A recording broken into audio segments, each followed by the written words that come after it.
আলাইকুম, শুভ সকাল। Saint Martin, সাত সকালবেলায় সেন্ট মার্টিন পরিবহনের সামনে। যাক, আল্লাহ ভরসা, আল্লাহ জানে বাকি দিনটা কেমন যাবে। তো যাই হোক, আজ তীব্র কুয়াশা, এখন একটু কমেছে অবশ্য, তবে কিছুক্ষণ আগে এত ভয়াবহ রূপ ধারণ করেছিল যে বলার বাইরে। আপনারা হয়তো বা রাস্তা দেখলে কিছুটা হয়তো আন্দাজ করতে পারবেন।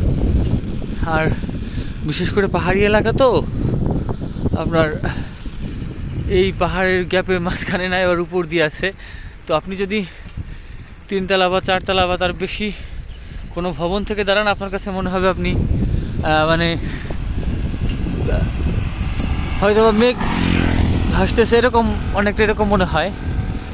তো যদিও এটা কুয়াশা, আর এখান দিয়ে হচ্ছে আপনার বেশিরভাগ সময় বন্য হাতি যাতায়াত করে।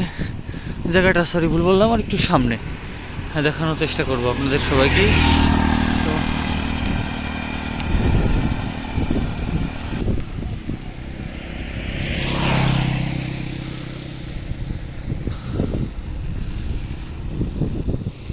আমার মন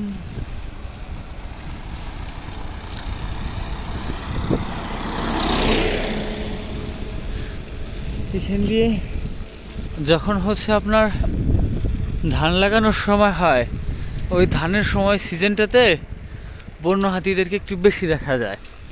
ওরা হচ্ছে, হ্যাঁ আমি চলে আসছি, এই দিক থেকে বেরোয়। এই দিক দিয়ে কক্সবাজার, ইনানি, হিমছড়ি, হয়তো আপনারা নাম শুনতে পারেন। এই দিক দিয়ে পাহাড়ের ভিতর দিয়ে গেলে বেশি সময় লাগার কথা না, যদিও আমি শুনেছি, কিন্তু যাওয়ার মতো সৌভাগ্য হয়ে ওঠেনি। তো ওরা হচ্ছে এই দিক দিয়ে আসে। আর একটা স্পট আমি আপনাদেরকে দেখানোর চেষ্টা করব, হয়তো বা দেখলে আপনারা কিছুটা হলেও আন্দাজ করতে পারবেন।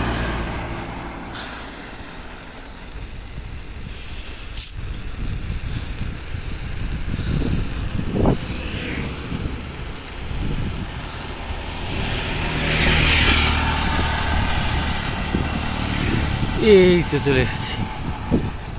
হ্যাঁ, আমি যখন এখানে প্রথম হাতি দেখি 2019 সাল, তখন হচ্ছে এই যে এইখানে আমার প্রথম হাতিটা দেখা হয়।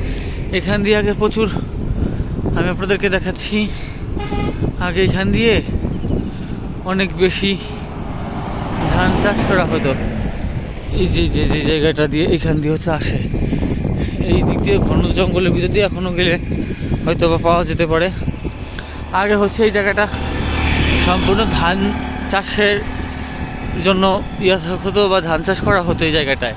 তো বন্য হাতির তাণ্ডবের কারণে এখন এখানে ধান চাষ বাদ দিয়ে এটা হচ্ছে তামাক গাছ, এই গাছগুলো লাগায়, যাতে করে এই গাছগুলো আবার গন্ধে হাতিতে খায় না। এই গাছগুলোর গন্ধে, মানে গাছগুলোর গন্ধ বাজে কোনো, হয়তো ওর কাছে স্বাদ লাগে না, তাই সে খায় না। তো অন্যান্য সময়গুলো এখান দিয়ে আসে। এই দিক দিয়ে আরও অনেক ভিতরে অনেক জায়গা আছে, যদিও এখন আপনাদেরকে পুরোপুরি দেখানো সম্ভব হচ্ছে না, কোনো একদিন সময় হলে ঠিকই দেখাবো। তো এবার এখানে ধান চাষ হয় না, আপনারা দেখলে বুঝতে পারবেন। আগে হতো, এই যে এই জায়গাগুলোতে সম্পূর্ণ ধান চাষই করা হতো। এখন ওই হাতি তাণ্ডবে ওগুলো এখন স্থগিত। এখন ওই তামাক পাতা বা কেউ অন্যান্য পানের বরজ ইত্যাদি দিয়ে দিয়েছে। এটা হচ্ছে একটা মাইলেজ দেখতে পাচ্ছি, কি লেখা আছে, চট্টগ্রাম 158 কিলোমিটার, কক্সবাজার 16 কিলোমিটার।